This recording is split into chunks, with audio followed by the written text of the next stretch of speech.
Welcome back, everybody, to Wonderlust, Fabula Ultima campaign. Let's go. It's We're getting picking better. up where That's we. great. Yeah. His hands are I so love the disappearing blurred. Blurry That hands, was really Jason. cool. It's very like I don't know what to do with my hands when I'm talking. It's good. We're picking up where we left off last session, which may or may not have been today. And we have the party all in the town of Roulette, and they are engaging in downtime activity. They've done some shopping, they've done like some crafting, a couple of other things are on their docket still. So who would like to pick up where they left off? I know some people want to do some gambling, and you all wanted to meet up and have a conversation and discuss, get on the same page, basically. Now that everyone's had a chance to sort of decompress, get some clothes to blend in, fix some things up. What's your guys' next step? I mean, Personally, I gambling. want to see Rosalind and Steve do some gambling. Yeah, I gotta see this. I want to see Well, how we're that probably gonna plays start out. before you guys get back, but depending on how it goes, we might still be there. If we lose Okay, so you everything on the guys- first hand, then Yeah, I mean, I'm theoretically, surprised we've done you guys this. didn't start We did this a little bit out of before sequence. we even left. We did a couple things that happened at night, True. just in the natural flow of things. But this technically was happening while we waited for everybody else to do their thing and come back to the hotel. Mhm. So might as well knock it so out. I, as a player, want to see this shake out. Okay. So you two end up hitting the casino floor. Not literally. I thought you were about to say hitting the and- jackpot. I was like, great, Cool. cool. Easy. Everyone gamble. Yes, you don't kids. have to do anything. And there's a lot of different games, all kinds of stuff. There is some roulette. It's the namesake of the town, and the little roulette wheels are sort of they sort of look like gears on the outside. They're sort of fashioned to look like a gear on the outside of it. There is poker, blackjack. There's all kinds of just all kinds of dice. There's a lot of different variety. And there's a lot of different people engaging with it. People of varying degrees of wealth. You'll notice this is definitely a like some of the just basic engineers, or even some of them you notice are in like mining outfits, probably from somewhere around locally. They are clearly just coming in to see if they can get big. You guys kind of have your pick of the floor. But if you'd like to gamble, we'll sort of borrow from something we worked on off screen, where you can wager an amount of Zenit equal to your character level times 10. So that would be 60. You can wager 60, and then you'll roll a d8, and we will see what you end up with. Okay. I'm going to tell Rosalind, like, if I was a smarter man, I would write a book about how even though I'm from a different world, the gambling games are the same. And I think that says something. But I don't know what. That's interesting to me. What, Roz, what do you think we should do? What game are you feeling? Well, I am something of a fan of games of chance myself, so I don't know this particular casino, but I'll tell you this much. There's always an edge for the house, but sometimes you can find games that are a little bit better than others. As I'm looking around the room, I think we should head over to that roulette wheel. I think it's the namesake for a reason. I think if they cleaned people out too much, they wouldn't like that, right? It would leave a bad impression. I'm not saying it's you're thinking. it's not going to benefit the player, but it might at least be somewhat fair. I like that. I don't know how to just roll a d6 in this, I realized. If you go to the chat box, you can just type /R and then whatever you want. And it would be a d8, not a d6. Oh, yeah, D8. Like this. Yeah, you can do it in the dice roller as well.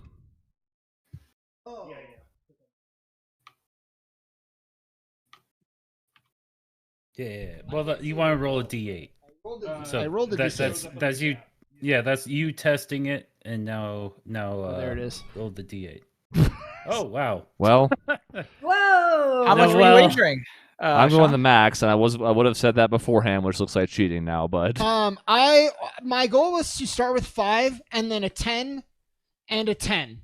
And if I lose it all, then I'm stopping there. And So Roz's what- goal is to do it in all one bet, and the reasons for that Jason already knows, so I'm not just saying that because of what I rolled, which was an 8. Yeah. So, well, let's see, Sean, you'll need to actually roll a d8 at some point here. Yeah, you rolled a d6, so you're hurting yourself. Oh, I need to roll a d8. Cool. Well, I look at Rosalind betting everything. I'm like, oh my god, you Yeah. make me look like a chump. I don't So have we're your trying to- bravery. Oh no. Okay. So, so you guys step up, and we have a story of very different outcomes. As the two of you place your wagers, Sean, you put 10 Zenit on there? 5 on my first bet. 5 for your first bet. Okay. And Rosalind put the full 60 on there. The little ball comes out, rolls around, I'm not going to, I don't know, ball rolling sound, and eventually comes to a stop. I assume you guys did not bet on the exact same spot, judging by your outcomes. And so, Chris, that is a jackpot. That's 5 times your wager. Holy cow. What's 1? Is that like, it's kind of good still? You unfortunately did not make anything. In fact, you lost your wager. It's gone. Okay. So Well, just reduce, take the money away. At least this is a reputable casino, because in some of these rolls, it turns out if you fail like this, it could actually be much worse. Yeah. But that's in the back alley situation more so than a place of actual business. I mean, give me a break. I'm learning the stuff here. Nothing ventured, nothing gained. I'm gonna bet 10. You gotta spend money to make money, as they say. Yeah, as they say. Well, Oh God, is it getting any better? no, but you managed to basically break even, so you don't lose any money. Okay. Okay. Chris, are you done?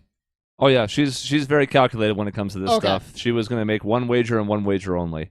Well, I can't back out before hitting it big. I would never be able to live with myself. God. 10 more, and I'm done. Okay, so you do win. Wait, I do- which one are you? Oh, I rolling? did Wait, twice. is- So is- do the first one. Yeah, I bet. So you double your wager. What did I get on that one?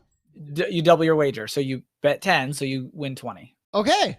So I lost 5. You've gained 5. Yeah, you're up 5. You're up 5. I'm up 5. Great. I'm so happy.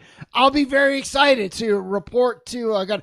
And I would like to just, for the sake of flavor, I would like to just stay at the tables, but like I won't win or lose anything. We just, it's just fun to visit with people. If anything, Yeah, it kind of well, works out because you got better as it went on. So I like to think that in some way, Roz was kind of like, no, not that kind of bet. Like, put it on this space, see, and then you can do this, and if it comes up, this happens. And I like to think like, no, I have a really good feeling about black, and you're like, trust me, and I take your advice, and it works out. I'm like, So as gifted. you are playing, as you're playing the odds and things are getting a little better, at some point, a kobold comes up to the table where you guys are playing, and behind him are 2 kind of ogres. They're real big, kind of like, no. and you can tell that they're the muscle. They're kind of watching his back. They kind of just hang back and they're kind of watching everything. And this little kobold in a suit, he's kind of got a ruddy kind of reddish tint to him. There's a big scar that runs down one of the sides of his face, and his eye has been replaced with a little golden orb, like a little Okay. prosthetic that doesn't seem to have any use to it. And doesn't sound he kinda gauche sits- at all. as he sits down at the table with you guys, he's like, "Oh well, look at you guys doing here. Yeah, you're playing the odds pretty well, I see." Yeah, I mean, it's all thanks to my partner here. I can't take the credit. I do enjoy Oh, a good well. game of chance. Well, that's what we do here at Roulette. It's this is my town. This is my place, and it's odd. I don't think we had any unscheduled visitors today. Yet here you all are. I don't think I ever seen yous around, huh? Were we supposed to schedule visitors? Is that a thing in your town? Well, you see, the way it all works around here is you come in and then you'll go out, right? Usually you don't just park a tram someplace empty per se, and then what, you go nowhere? You gotta go somewhere. You can't just sit there forever, right? There ain't no free parking here at these seats. So Oh, great. We're on the same page because we purchased rooms already. So sounds like we're feeling each other and we're good. yeah, it's been a strange day here at Roulette because we had a tram come in from a place. Well, you don't usually get trams, at least not the kind we don't know about. And best we could tell, there was nobody on it, but it had to come from somewhere, right? Yeah, that sounds And you weird. hear, oh, you are, and Sounds like a problem with the trams. yeah, it does. It does. It's the kind of problem that, as a loyal Imperial citizen, I might have to make sure I report to the local authorities. I'm sure you would agree with that, right? Uh, But of course, I also understand that, sometimes business is complicated. Things happen every now and then, and sometimes stuff slips under the table. I'm a betting man myself. I'm sure you can tell, this being my town and all. So, tell you what, why don't you tell me a little about yourselves? We'll see what kind of gamble you are. I mean, we could do that. Sounds a little boring, though. I think you'd agree. Wouldn't it be more exciting if we played for it? Make a little wager. And he kind of leans back and he goes, I like you. I do like you. Yeah. Why don't we do that? And he sort of reaches into one of his pockets. His pants are maybe a little bigger than they need to be, and he kind of pulls out a big old stack of chips or Zenits. I guess maybe they don't use chips. Who cares? And yeah, he. I guess. How do you guys want to wager this here? Maybe we should make it like an opposed check. I don't know. What are you trying to get out of this one here, Sean? Well, I'm just trying what's your wager here? Yeah, what I want to do is, and I want Rosalind with her great luck skills. Yeah, she's being volunteered for this. Sorry, but that's pretty standard for Steve. Basically, like if we win, give us the night, and we'll be out the next day. No reports, no whatever. Yeah, we're wagering discretion. Yeah. If we lose, well, I guess that's up to him what he wants to do. What does he want in the wager? Okay, so how open about this are you being? Are you just being like, yeah, maybe if we win, we, maybe we go about our way? How are you proposing this? Yeah, basically I'm saying like he mentioned, it seems like a thing I'd need to report. And we're saying, yeah, well, if we win, maybe you take the night, you just enjoy it. You can maybe not report it, and then we'll be out of your hair soon enough anyways. No harm, no foul. Well, that sounds like a good deal for you, but all you have to tell me what I'm going to get out of this. I mean, this guy is the house, and the house always wins. So even if he loses, he wins in some way, right? Yeah, so. Exactly. Well, I mean, you get all of our chips if we lose. That sounds like a pretty good deal. What more do you want? Well, I don't like to brag, but I don't need more chips. I'm interested in a couple other things. So why don't you, I don't know, owe me a favor? I can do favor. My whole career was based on favors. No problem. You got it. And he kind of nods. He goes, okay. Well, I guess we'll see how see where the ball, what do they call it? See where the ball lands.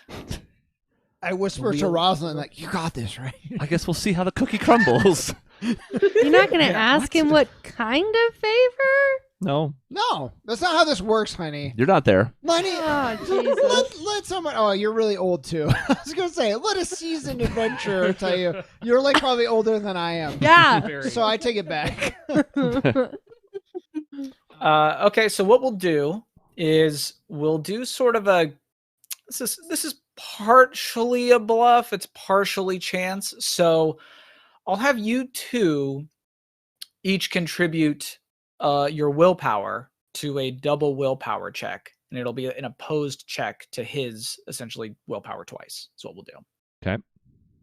Yeah. And you can use your skill to change any one of the rolls, including his, maybe? I am aware, yes. So I might Just just like do. just- I might do willpower. I can roll in a- Oh, where's No, you just one roll for your willpower. Well, I mean, I understand, but I'm not seeing how to just do the one. Well, you could just roll a d8. You don't have to do it Oh, from it's the my other. willpower. That's what that was going to be my second question. That's what I did. Okay. Willpower D8. Okay.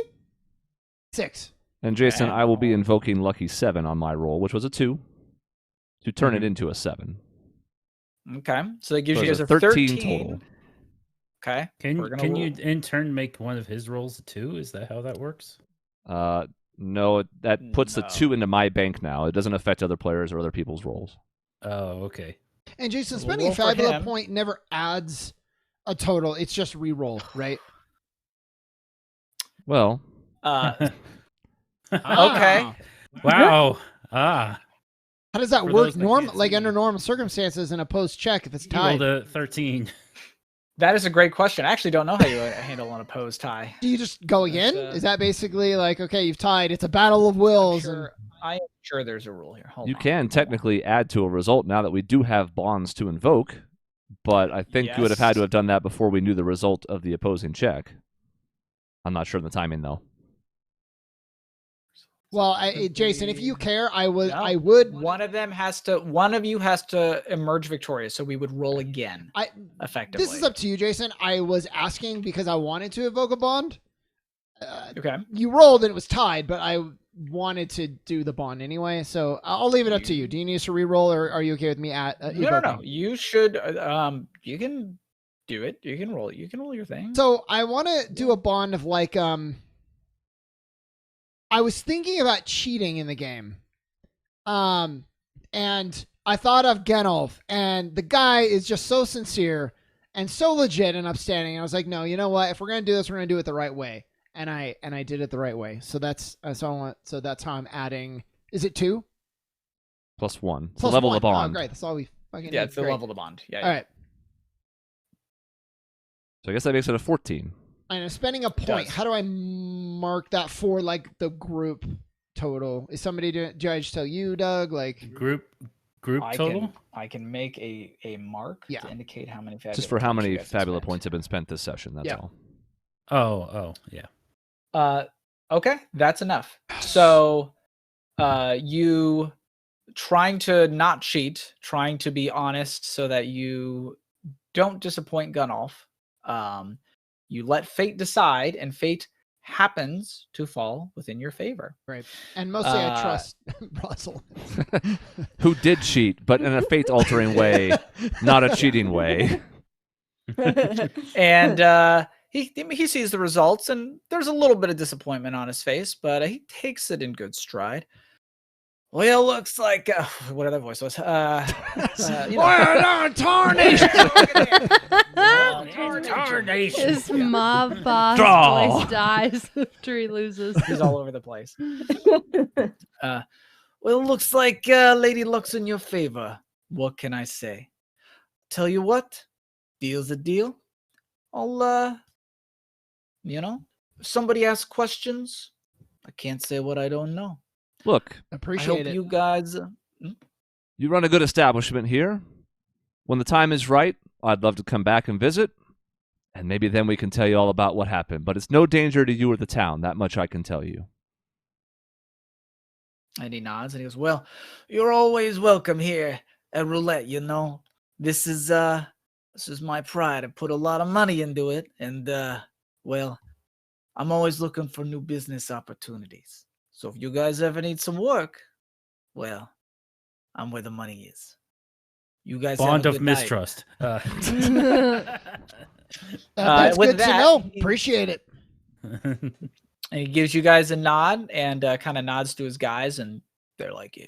And then he kind of saunters off to look at a bunch of just other tables. He seems to be kind of just perusing the floor, the pit, as it were. So, okay. With that, is there anything else you guys wanted to do on the gambling floor? I would just tell Rosalind. I don't know if it's magic, skill, or luck, but I'm glad you were here. Sometimes it's a little bit of everything. I'm also curious how he knew, but that might be something we can talk about with the group. Yeah. Same. And then we just kind of gamble Okay. for a little bit longer, and eventually our companions come back, and some other things happen that have already happened, and yeah. Yep. I believe so. Let's see, chronology of events. I think the only thing that hasn't happened yet per se is Steve getting his arm correct. His Yeah. hand? And technically my chat with Myru, which was also probably a late night thing. Didn't have to be, but it seemed to make the most sense. Okay. Mm-hmm. Then, yes. So the sort of appointed time that you guys have all sort of loosely agreed upon to get together finally arrives. Where, I guess is the real question. Where would you guys like to meet up? Are you looking for a particular place? You've all got rooms. There are plenty of places that you could sit and have a chat. The casino does have a lounge itself, but there are other little restaurants and places. Some are probably going to be a little bit more secure than others. What are you guys thinking? I will say it is also an opportunity for some of you, if you wanted to try to, ask if you could work in a kitchen, maybe make some food. These are all sort of things that could happen. So Find a nearby park and use the Barbie. yeah, there are no parks with Barbies in them. Yeah. Ah, dang. I think given the sensitive nature of the conversation, Rosalind's recommendation would be the rooms at least to go over that part, and then if people Yeah. wanted to do something else with the evening, that's certainly fair game.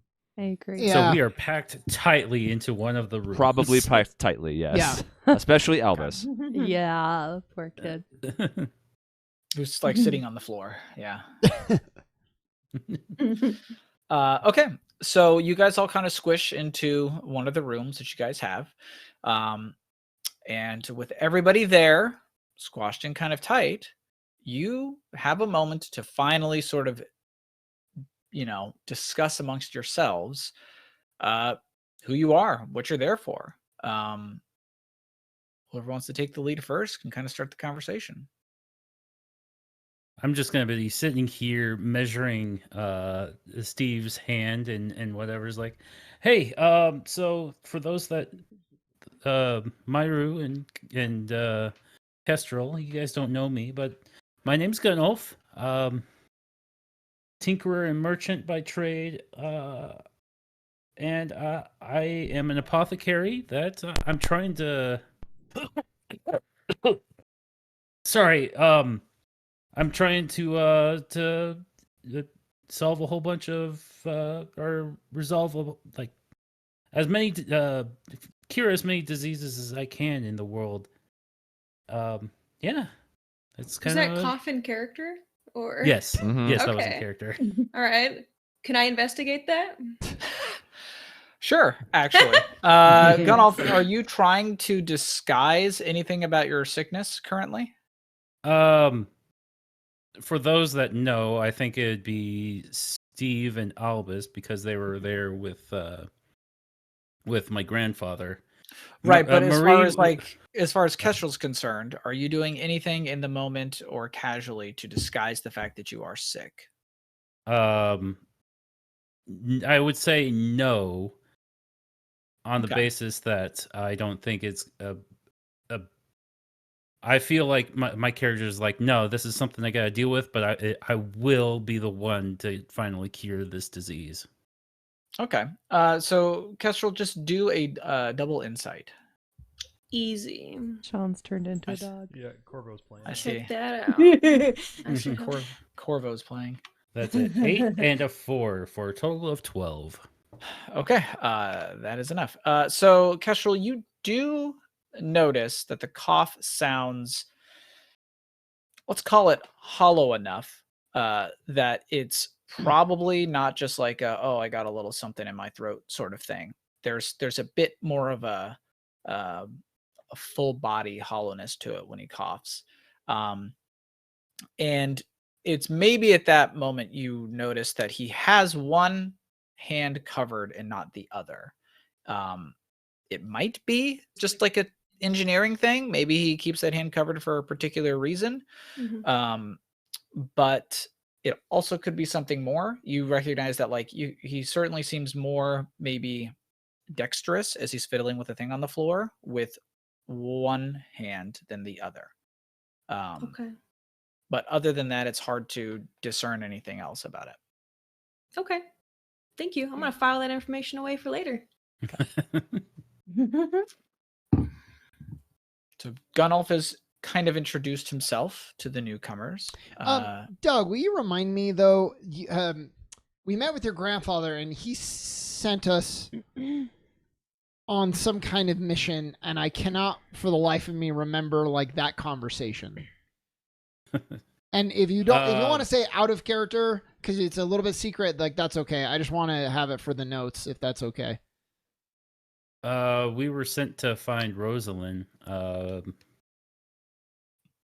like I it's a don't favor remember. of your grandfather because he knew Neravine. Mhm. Okay. There was an attempt made to try to find Neravine. Okay. And the last It's sort of because Neravine was close to something, finding a cure to something, I believe. Okay.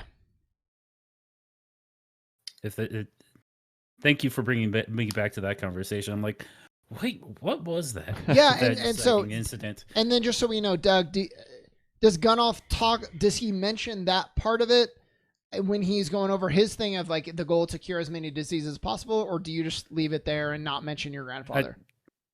Yeah, just kind of leave it there. Okay, great. Yeah. Sorry, Kestrel. No, you're good. I guess since it's kind of introducing to the new people to the group, right? I kind of just go, I'm Kestrel. And I don't say very much more than that. Kestrel, do you know what you're looking for? Do you know where you want to go next? I kind of think about it, and I'm like, I don't really know where I am. I don't know where. At the facility, there was Rachel. She looked after me, but she knew everything. I don't know anything. I'd maybe find her, I guess, but Hearing what sounds to be a little bit of distress in her voice, I'd be like, what's your favorite color? red. Yeah, Steve really wants to ask like more about like what was the situation at the facility, and even he can tell it doesn't seem like now is a good time to dredge up those memories. So he's not so that if you leave it at red, then we leave it at red. And Sharp can kind of jump in and be like, she and I are kind of working together. I worked and I'm close with this Rachel, or Dr. Bishop as I knew her, and I'm kind of helping her and Kestrel on a journey. So she's kind of a part of me or my team right now. Cool. Were you gonna say something, Kestrel? Well, I'm debating like whether or not I want to say more. I think I might add.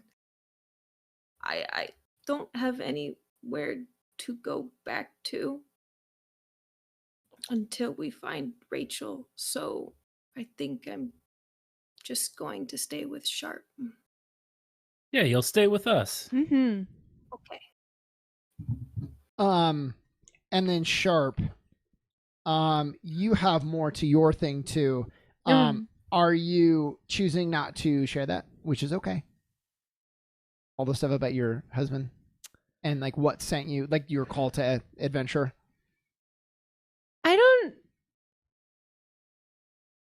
It might be a Well- little bit much to drop on some new people, but You don't have to. right? I just want to make Yeah. sure because I'm going to ask you. Can you remind me what that was? But it can be out of character. I just again. I think like in character I can just say, I'm also in like search of I'm hoping to find Dr. Bishop or Rachel cuz she's hinted that she has some information about someone that I used to know. Okay. Oh, and To be do clear, you share that? Yeah, that part I share, Okay. but out of character I can go into more detail for Sean Wow. if he needs Maya, it. were you going to say something off of her saying that? Well, yeah, Okay. I was gonna add Ooh. from Kestrel, Great. and then I kind of indicate what I gave her Yeah. earlier. Yeah, Yeah, that's which it. I have intents to watch that tonight. It's in the bathroom in solidarity, but I think it's just in my head, so I don't have. It's not gonna a projector against the wall. Steve's like, why don't you play it for all of us? He doesn't say that. What are you trying to hide? Yeah. yeah, it is almost instantaneous. Like if you were to pull it out right now and watch it, it would only be in your head, and for as far as everyone else is concerned, it would almost be instantaneous. Oh, So okay. It's just sort of just implanting things into your knowledge into your head. Oh Yeah. shit. I like the idea of Sharp just staring ahead for 15 minutes while this is happening. Blankly But Maisie, if you want to wait, you can wait. Yeah, I mean, I don't know. Yeah, I'll wait. You're in the moment. Yeah, I'm present. Present. I have a question for Sharp. yeah. I've been biting my tongue most of the day, but it might be rude to be this forward, but you might be the last person to have seen my sister alive. So, if you don't mind me asking, I would love to know what happened at the Sanguine Heart. Do I know what happened? Yeah, to say Jason's gonna have to help on this. I know. Sorry. So Sharp, you don't Okay. know this. Okay. You were probably, I guess I don't know this is true. You were one of, let's say, of that original group that had all kind of stuck together. You probably were one of the ones that broke away the earliest. Okay. We can kind of decide exactly where. That can be up to you because you have some say in Sharp's history here. But your desire to eventually settle down sort of forced your hand in splitting off, I guess, as soon as you want to have had it be. I imagine you probably helped find Gunnulf's mother, Okay. who was a child at the time, and maybe through that you decided to then pursue your own family. Mm-hmm. But if that was the case, then you would not have been present for the intervening, say, years of them looking for other answers. And you would not have been one of the last ones to see Neravine, at least not to your knowledge. There should have been other people that saw her Okay. after that fact. Yeah. Okay. Yeah, so I kind of tell Rosalind that. The I last don't time, fucking know what you're talking about, okay? I'm the last time that you saw yeah, Neravine, sorry. she was working with Wagner to find a cure for Gunnulf's mother. That was where you had left them. Okay. And that last you knew, Neravine was just as secretive as ever, but she was alive and well to Yeah. your knowledge. Okay. That's Yes. what I would have liked to have summed up, but you did it better, so thank you. And if this is too much, this is okay. But Steve would ask, Sacred Heart, is this a thing that we should know about? Gosh, I guess it depends on how much you guys want to explain. Some of you most of you to some degree are familiar with what the Sanguine Heart is. Oh, Sanguine Heart. Gotcha. Sanguine Heart. Sanguine. I mean, Kestrel's not going to know. Steve, you're not going to know. Well, as Steve asked Rosalind, if this is a term, and if Rosalind's answers no, then then I would say, okay, so be it. So, I mean, I guess it depends if someone wants to answer. Some of you would have the answer, and that is that the Sanguine Heart is like, that is the name given to essentially the center of the area that is now the Ashen Cordon, or within the Ashen Cordon. That's where the sort of flesh curse comes from. The curse that Oh, all the Yes. flesh beasts come from. The Sanguine Heart is the name given to the center of that infection, Okay. so to speak. Mhm. Yeah. I'm not gonna say it's like a one spot. Yeah, there's like a room. There's like a 5x5 square. I don't think anybody's ever been there, that any of you are certainly aware of, to know exactly where it is. That is a term given to the center of. Okay. Just, you know what I mean? Yeah. Mhm. And I wouldn't have heard that term used before. This is a great question. What would you have overheard? Actually, let's tell you what, do a willpower insight check. Okay. I'll do that. Can I also do a check? Because, I mean, I think I've been traveling around for a little bit at this point, but how much of that knowledge got to the islands? That's a good question. Go ahead, make a check as well. Okay. You are a I'm little sorry, one- remote, even though you're technically close to the capital. Your village Ooh. isn't super. Boop. Yeah. And sorry, what am I rolling for? Insight willpower. Insight willpower. Insight. Now, some of you, like Rosalind, knows what it is. Mhm. Mhm. Keslov is very integrated into it. Gunolf, I'm going to assume, is well traveled enough to know what it is. Sharp absolutely does.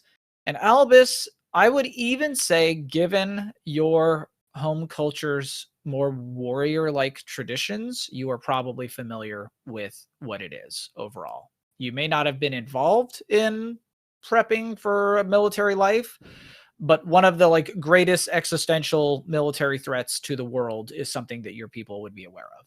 Okay. So I don't think you would need to roll for it. Okay. Kestrel, you have heard of it before. And you believe it has something to do with, oh, how do I word this? A place you're familiar with. Okay. But you know that the two are related, but the term was never given proper context to you for you to place exactly what it's referring to. Does that make Okay. sense? Mysterious. I understand what you mean, I think. Okay. And as far as Meru is concerned, you know that it is God, what, That was an 11 and a 12 roll, by the way, for those that can't see. correct. You know it has something to do with the flesh curse. You could probably put together by like context, I will say that it is roughly the center of where the flesh curse comes from. In your case, though, it's definitely more of a contextual thing, probably because the term sanguine heart is probably used more as like an actual like allegory or artistic licenses being taken over like, you know, there's probably been poems, especially in your hometown, where they talk about like, you know, the weeping sanguine heart that wounds our world or what have you. Like there's a lot of language used to describe it, which so in your head you're like, okay, yeah, it represents the flesh curse. Now whether or not you actually recognize that it's the dead center, it's like whatever, that's a whole different thing. Oh, But sure. Okay. yeah. Yeah. So in response to Steve's So- question, Roz would say, the Sanguine Heart is where the trail goes cold. All the information I gathered, anybody I could ask who even had a shred of knowledge about what happened in the last place that my sister was known to be seen, that's where it all cuts off. And given what happened in that area, I suppose it makes sense. But I thought if I had the opportunity to ask one of her traveling companions, maybe I could get good fortune twice in one day. Doesn't seem to be the case, but had to be worth a shot. And Gunolf is probably like, Steve, I told you about the Sanguine Heart. I definitely told you. It's- But what about It's- Venice? All right, Albus, why don't you? What are you after? What? We're going through like the goals and what's driving us and all of that. Tell us about yourself. Okay. Yeah. Weird. I've been All in gathering- character. Are we Was that conclusion? Are we good? I think we're good. What's I mean, yeah, like, does Albus share anything about where he came from, or like kind of what he's here to do, or is he just sort of sticking with Gunnulf and things like that? For now, I've just been kind of hanging out with Gunnulf and stuff, just kind of eavesdropping, kind of, not really, but just kind of figuring people out, trying to figure out where everyone's kind of moralities lie.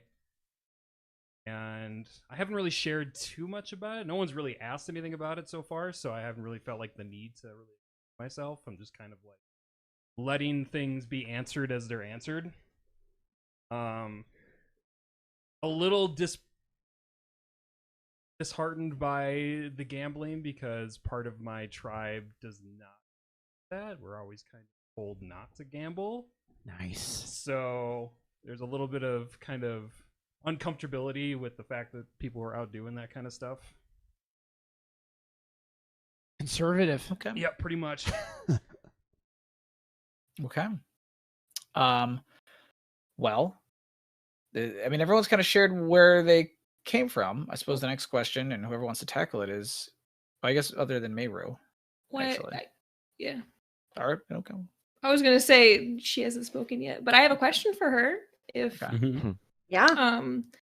as Kestra asks, were you at the facility too? Myra will kind of tilt her head and her ears kind of perk up in response to this and say, no, they were taking me there. As I understand it, my sister was being held there. Did you see her? She nods her head fervently, yes. She says, I looked just like you, maybe a little different, but she was being held in and she doesn't know how to describe it, but like she tries to indicate like big sturdy bars and whatever, and she says lots of scary people in that section, she says. Myra's very curious about that and asks about, like, how did her sister, so Tana is her name, and she'll ask, how did Tana look? Was she like shackled at all, or like behind the bars, or Jason, I can't remember everything. Do you remember how exactly you described her to me? No, if I described her as shackled, although this should be, you think I remember she was described as muzzled, so I'm trying to get there without like bleeding. Let's see here. Muzzled and restrained. So like a straitjacket, I imagine. Oh, muzzled and like full on like a sane asylum. Yes. Okay. And then they should not be allowed to use their hands to grab sharp instruments. Yes. Yeah. Mm-hmm. So I kind of go to tell her that. I basically go, she had cage on face, strapped on body, behind bars. That's it. Myra is shocked, and her ears go back in response to this, and she doesn't say anything initially. She does thank you for sharing this with her, but it's like she's struggling to process this information a little bit with what she knows about her sister to this point. It's a very conflicting image. But she will share with the group that her clan, they have the blue fire, which she can conjure like a little tiny fireball of it. Once again, since it kind of went from blue to orange last time, so she'll show like the actual blue fire and that it's part of her bloodline, and that they, the Kitsune, go on a quest to master that fire, and that Tana had left a few months before her, and that she is on a quest to master it and find beauty in the world as part of her clan's traditions. And in light of all this stuff with her sister and this fugitive situation, she'll say, "I think I'm inclined to share with to stay with you all. Maybe I don't think I can go about traveling on my own anymore. Safety in numbers, right? Fugitives together and all that."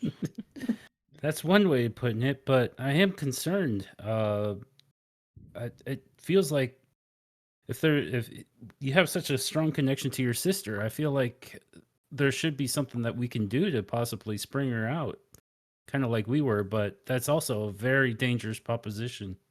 I think it is now. You know, they arrested me to go and discuss her more, and I had said that I was going to advocate for her character.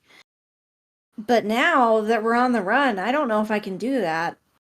I think whatever chance I had at advocating for her and getting her out that way, honestly, is not on the table anymore. And I'd love to spring her out, but I don't think it's safe. I mean, we saw what was happening back there before. There was some kind of shootout happening. I don't think we can go back anytime soon. I As much as I hesitate would to say want this, to. and I don't want to be that guy, but if she was incarcerated with a muzzle in a bad part of the prison, are we sure we would want to spring her out? Maybe the best bet is to find more information first, is all I'm saying.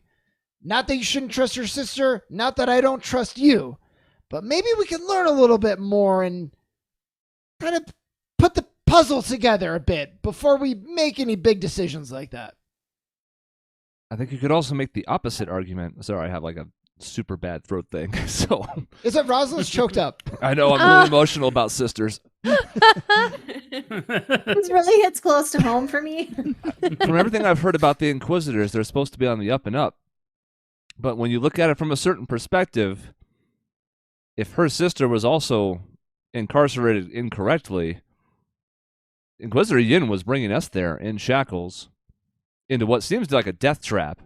Now, maybe that has nothing to do with her. We have no way of knowing, but maybe we were about to meet the same fate. Maybe Myru was also going to end up in a muzzle and shackles. Problem is, I'm with Gunolf. It's super dangerous. There's a part of me that thinks it's really important to maybe go try and help her sister in some way. And there's a part of me that thinks that's absolutely suicide. There's just so much we don't know. It's tough to make the right decision. Kestra would like to offer her opinion. Probably say like the facility dangerous. Shouldn't go back. Don't go back there. How would we go about like getting more information, Steve? Like See? I like No, I'm sorry. Go ahead. yeah. Like I'm sorry, Sharp is talking to you, Steve. Pukey, whatever you want to be called. That is your I'm real hitting name. some malice here. No, but like I like the idea of getting more information, but it's also like where are we gonna get that information except for Myru? Yeah, that's a great point. I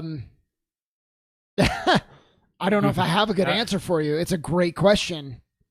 I am a Out doctor. of character. Yeah. Yeah. Out of character, I was like, man, maybe if we can go back to the owner of the establishment, is like, we have a proposition for you, kind of situation. But Yeah, There's- so actually, Gunolf, that's a great idea. And now might be a good time to bring everybody up to speed on what happened when they were gone, how we were approached. Yeah, so maybe I'm talking and I'm saying, yeah, and then we put a little wager and we won, so the proprietor is going to give us till tomorrow to get out of town, but he's not going to report anything until then. maybe it might be worth it if we talk with him and say and favor for a favor kind of situation and see if he can give us more information as to what's going on in that facility, and possibly if they can get a guy on the inside, see what we can do to help out Myru. That's a good bet.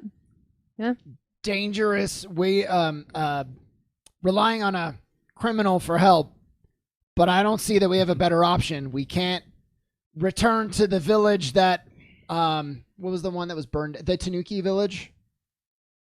We can't go back there. They'd be expecting her, and that's where she was arrested in the first place.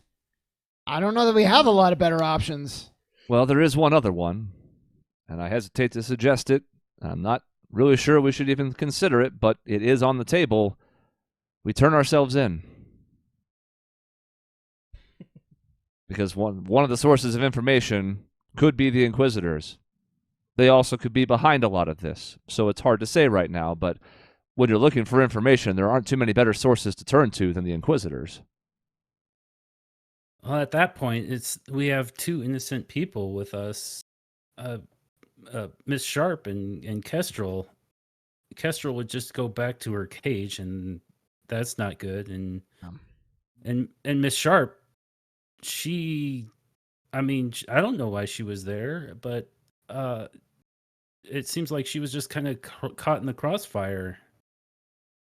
It seems like a bad situation all around. If we do turn ourselves in, then they're also going to be pulled into whatever we have going on that we were arrested for. I think it makes an easy decision because turning ourselves in is a viable option, except I don't get the sense Kestrel is in any way willing to go back in any shape or form. No. And all the points that Gunolf just made. When you put it that way, it sounds like at the very least we can see if... Jason, did you give us a name of the guy? And if so, can you remind me what it was? Scratch. His name was Scratch. Scratch. Seems like we could at least start with Scratch. If it's a dead end, then maybe we reevaluate. What does everybody think? Just as a side On board. note, our dog Corvo, who's had like a panic attack all day because of the rain, is now behind my seat snoring. It's I'm glad, I'm glad he was able to get some sleep. So I think the freaking storm has cute. passed finally. Good. It's been pouring here in addition Yeah. to the rain. Yeah. So or So the that's wind. why we're all like, oh, what's that noise? Yeah. He's tuckered himself out quite a bit. Sorry. It's just so cute. It's certainly a card we can play, but once we have it, doesn't go back in the deck. And it sounds like Scratch is going to ask us a favor, and it might not be a savory one, so we should be prepared for that as well. It was hard to get a read on him. Business looks like it's on the up and up, but you never know with those types. It could be there's a seedy underbelly to it. It could be it's just a business venture, and he's a businessman, and it's all on the up and up. I'm not sure. It seemed like he is the type I don't normally want to associate with, but he seemingly still could have turned us in at any point and hasn't appeared to yet. It's been a few hours now, and we don't have our hotel room surrounded. That has to count for something. But Exactly. on the flip side, he was aware of the empty tram, and even though we weren't on it, we snuck up the tunnel. He still knew to come approach us. So maybe he's got eyes and ears throughout the town. I'm not sure, but we're walking into a little bit of a hornet's nest. But then again, I'm not sure where we're not. Yep. I do think if we do that, Kestrel should stay here. And not by herself. I'll Yeah. stay with her, yeah. Marie, is that okay? Do you want to go by Sharp or Marie? I should ask you that, actually. You can call me whatever. Can I call you Steve? I don't want to call you Pukey. Actually, please call Please me only. Steve. I still don't. Okay. Yeah, Marie, Okay. alien, That's whatever. probably a good idea. Alien. Ghostface. Wait a minute. Yeah, no, I'll definitely stay behind with Kestrel, and if anybody else wants to too, that's fine. But yeah, Albus, it might be some shady dealings with Scratch. Are you willing to go, or do you want to stay here? The dealings with a shady person are a bit murky. but I also understand the importance of family, and I want to do the best I can to help out Meru. But Okay. I'll join you guys. Okay, great. Huzzah. Really I think- quick for a quick rewind, Chris. I don't. You did mention some of the stuff and what you were looking for because you questioned Sharp, but I don't think you got a chance to kind of be like, "Here's my mission. Here's what I'm doing." Oh, that's true. Yeah, and she's intentionally withheld some of that. And that goes back to the last, I don't know if it's been like I think it's been weeks. I don't remember the timeline. Jason had a whole timeline to it. Mm-hmm. Few weeks, I think, since we met up and then we're looking for leads together. She's very forward about the fact that she's looking for her sister and who that is and what all that means. She has not talked much about her past. Either as Chris or as, if you don't mind sharing, just about the book. Then, like, we found this book. Mm-hmm. Can you remind me a little bit about like what the deal is with that? I can even produce it now because I would like to open it up and see if it shows the same image of Gunnulf's mother. Okay. Oh, yeah. So, Jason, I'm going to pull the book out and see. I'm assuming it's going to talk again, but I want to see, like, if when we do open it, if it shows the same image or if it does something else. So you pull it out. It doesn't say anything. It does seem like it's trying to stay a little quiet. Book, are you awake? And so flipping open to that first page, it still does reveal the same image. But this is where I do have to mention that Kestrel, you don't see what he's doing. He's holding something. It's like in his Kestrel doesn't see the hands. book. Like Oh, shit. doesn't really make any sense. See the book. What book? Don't What see are the you book. talking about? Wait, Kestrel, you don't see this book here. It's right on the table. I'm just Or looking in his at, hands. like, Sorry, it's on his hands. crazy. And What sure book? enough, nothing. He's just like he's pantomiming. Okay, Yeah. he's doing things. Yeah. Oh, So, shit. Kestrel, I don't want to alarm you, but I feel like you should know that all of us can see this book and hear it talk when it talks. Most others, including you, don't seem to be able to, though. Have we established that the Sharp can see it? You can see the book. I don't believe you've ever heard it talk. Okay. He's just saying things right now. Yeah. Great. Oh, I'm sorry. Who heard it talk then? I think it was just like Just the the three four of of you, us. the four of you guys. Yeah. Oh, of course. Yeah. You weren't I don't there. think I heard That's it talk why. either. Okay. Different My scene. bad. Yeah. Yeah. Yeah. Okay. Sorry. Yikes, Kestrel. Wow.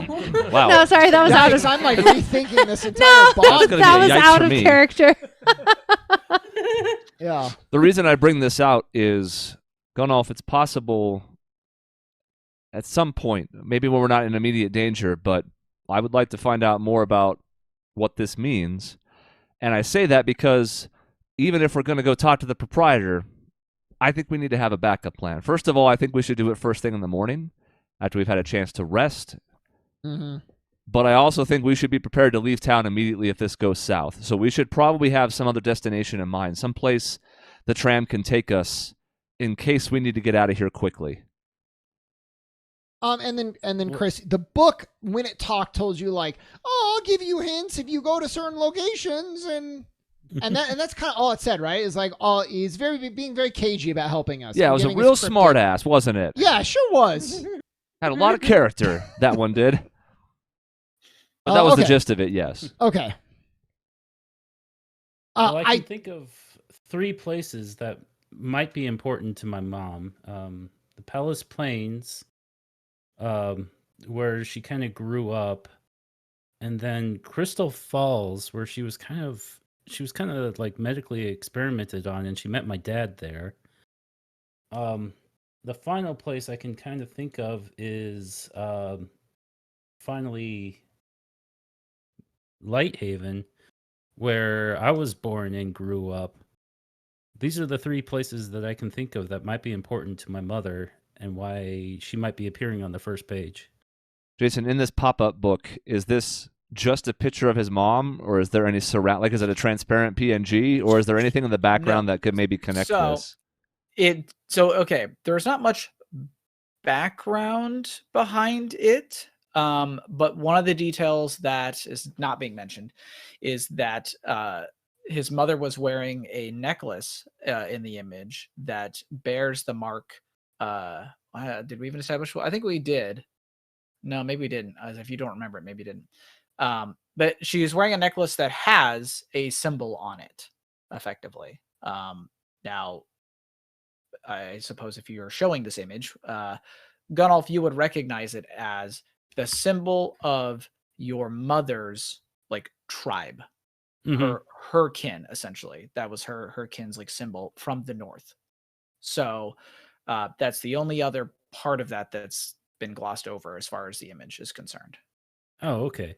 So the not like Palace Plains where Wagner's from, but even further north than that.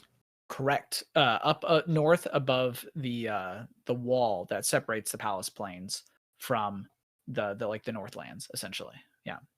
So, yeah. We could go to where she kind of grew, like where her tribe's from.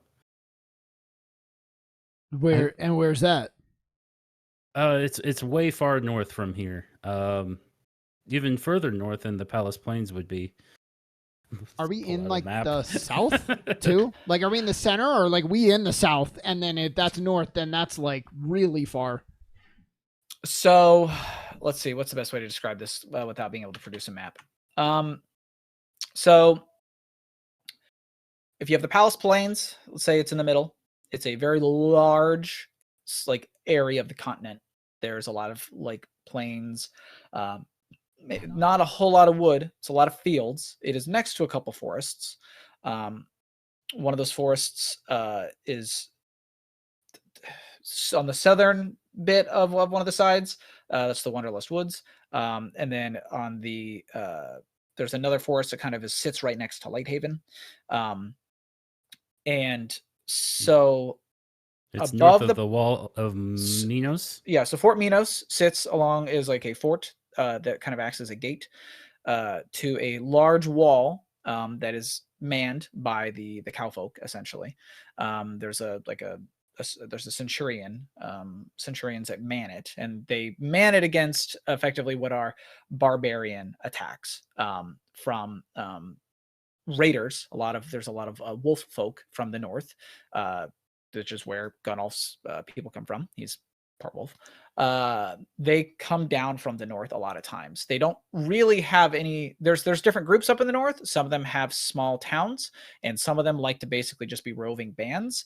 It depends on which god they serve. There's a lot of sort of conflict ongoing up there, and the Empire's never really been able to like establish firm enough settlements and civilization up there as far as getting them all together and be on the same page.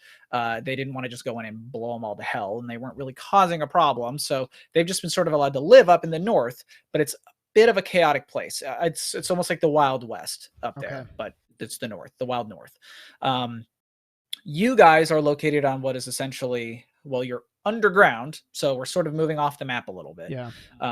But south of the Palace Plains is the south of the Palace Plains. Basically, the southern edge of the Palace Plains is the Ashen Cordon, which is the large constructed wall. Not even calling it a wall is even like underselling it. It is like Kaslavian by design, as well as Imperial. The Kirin also have helped design it.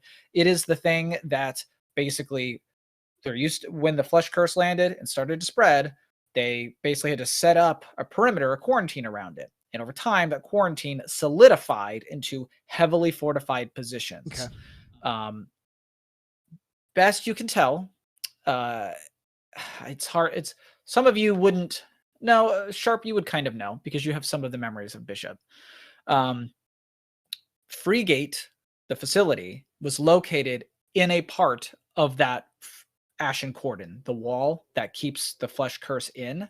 That research facility is built into the wall, essentially. It's a part of it. Because calling it a wall, like I said, it's more like a fortress built all the way around it. It isn't just a defensive structure. It's an offensive structure. It's just pointed inwards, effectively. If you approach it, when things try to leave, they cannot. That's why it's called the Ashen Cordon. Everything just gets toasted on the inside. So from where you guys were, you've traveled a little bit, but you're still effectively in roughly the southern part of the Palace Plains, but underground. Okay. Yeah. And if you had to guess the direction you moved west from where you started. So you're closer to the Greater Draconic Republic. That's where the kobolds come from, because they are to the west of the Palace Plains. I'm sure everything I'm doing is reversed, but yeah. So Sharp, I don't want to push you to do anything you're not comfortable doing, but you have a message. I can tell she has a disc, and the disc has something for her. At least know that, right? Pretty yeah, clearly. because Kestrel mentioned it Kestrel too. gave it to her, not secretly. So it seems like you should listen to that, because if that has information, it would be a shame for us to decide a destination and then you find out after listening that it's urgent that we go somewhere else. It Okay. seems like maybe something we would need to know if you feel comfortable listening and sharing with us. Yeah, that's actually a good idea. I hadn't thought about that. Yeah, so I'll inhale the message and see what happens, and I'll relay what I want to relay. Yeah. Okay. So like the first message that you had received, you take the disc, and upon kind of holding it in your hands and focusing on it, that's essentially all the activation that the device needs. It was primed to give you information in particular. And like before, it just sort of hits you. It's a rush of information and emotion all at once. It's almost as though you knew this the whole time. So of course I've got to explain it to you. So your mind races with images, and like, you know, you're getting feelings so fast, you kind of have like this whiplash. You see places, you see people, you seem to grasp concepts and theories, and even feel a certain amount of like emotions for a moment. And then you kind of recognize that these flashes as the like totality of Freegate Research Facility, its rooms, its halls, its staff, even the experiments and patients held there. But you can't quite get a glimpse of any singular one person at first. They're rushing by too fast until it begins to clear and crystallize on a young woman whose body appears to be made from flickering spectral flame. And you suddenly find yourself knowing things about her that you didn't know a second ago. So this is Subject 17, formerly known as Grace Rao. Her age was 16 at the time of her death. The cause of her death was self-immolation. The cause of her undeath was she was resurrected and recruited 5 years ago for use as a potential weapon against the flesh curse. Her current status is placed in confinement following a series of arson attempts and worrying signs of pyromaniacal behavior. You then, after kind of absorbing this information about this singular test subject, you sort of hear Bishop's voice verbalizing sort of an internal dialogue that kind of sums up a sort of dizzying number of memories and images that are all kind of too vague in their singularity to provide a detailed context. But as they all rush towards you, you basically get Subject 17, arrived at Freegate nearly 4 years ago, some new anchorite soldier that they developed elsewhere. My research was on the flora and fauna that had been infected by the flesh curse. This is Bishop speaking. How it worked and why. So at first, I didn't have access to her files and records. She was a military asset, nothing more. But the longer they left her in the field, the more flesh they allowed her to burn, the more she started to become obsessed with the flames. And at this point, you kind of see memories of like alarms blaring and charred remains of anchorite suits being lugged around the hallways of Freegate. And you also see Grace, the woman of Spectral Flame, bound in Kieran chains, being led through Freegate as she sort of laughs in euphoria. Eventually, they couldn't control her, Bishop continues. That's when they brought me in and gave me access. They hoped my experience with metabiology might help them understand why she was becoming more unstable. But, and at this point you kind of see images of documents and papers kind of being read late at night, kind of through Bishop's eyes on her desk. The papers are like covered in stamps. They've got like seals on them that denote them as top secret, restricted, imperial eyes only. And Bishop kind of continues in her little monologue. The more I read into what they did to make her, the more obvious the answer was. I couldn't help her. No one could. They had started with the necromantic ritual used to bind souls within anchorite suits, but instead of using the standard necrochemical mixture of gases that give spirits enough form and substance to manipulate the suit, they were trying to bind souls to a more volatile elemental mixture. They were, more or less, trying to craft a homemade elemental. As you all know, the transition from living to undeath is already hard enough, and adding this elemental element only made things even harder. And at this point, you see a surprisingly vivid memory, one that stuck out in Bishop's head, that sort of as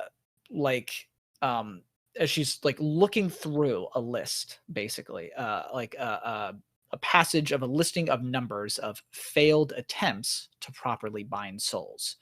And the words rapid onset mania stand out. There were 4 attempts made before they finally managed out how to get the procedure to work. So 4 souls, this is like Bishop's realization, were effectively just driven mad just to get this procedure to work. So she continues, they had to start with someone who was already a bit mad, someone who wouldn't mind being a living flame. So they drudged up the soul of a pyromaniac and gave it a try.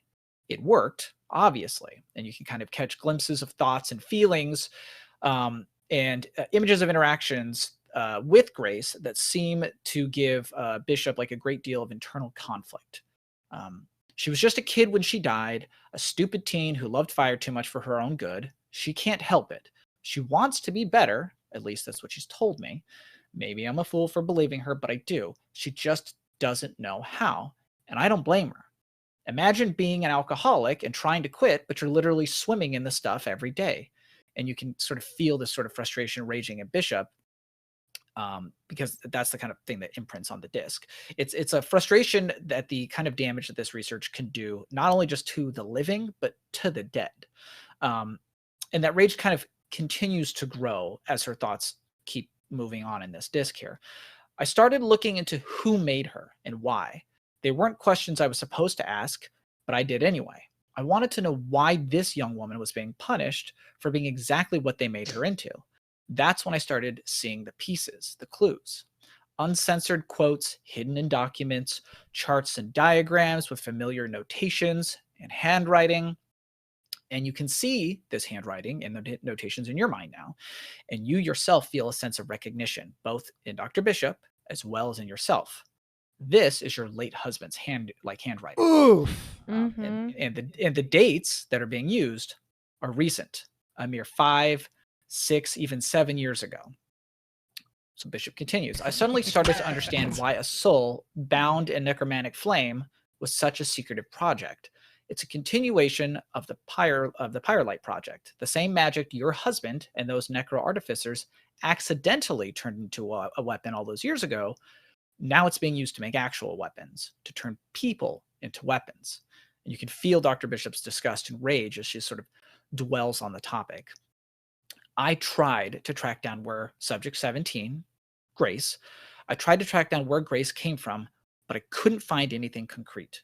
She was shipped here from Lighthaven. I know that much. But whether she started there or merely passed through, I can't say. That's all I know. I thought you'd want to know too, and that is why I reached out. And with that, the memory disk ends, and it's all right in your head. Sheesh. Damn. How much of, I know like in the beginning, like all of the Freegate stuff was very blurry and stuff. How much like actually do I retain? Like, would I be able to help like infiltrate it almost at this point? Or no, okay. I wouldn't say so. Like, maybe in the moment, if you were standing in those halls, you might be able to go, oh, I think I remember a fleeting image of this. Okay. But actually piecing it together, you don't have the I guess the correct amount of context would be the way to say it. Yeah. Okay. That, just because glimpses of it happen in the disc, they're not, if they're not imprinted in there specifically, you only get the passing thought, if that makes sense. Yeah. As vague as the thought was in her head as she was dwelling on the general concept, that's all you get as well. Got So it. you don't get anything more specific either. Okay. Cool. What was the name of that project? Project Pyro something? You said, Jason? The Pyrolite. Pyrolite. Yeah, and that is a historical project that you wouldn't know, Steve. No, but I'm just taking notes. Yeah. Okay. No, Steve knows nothing. Pyro what?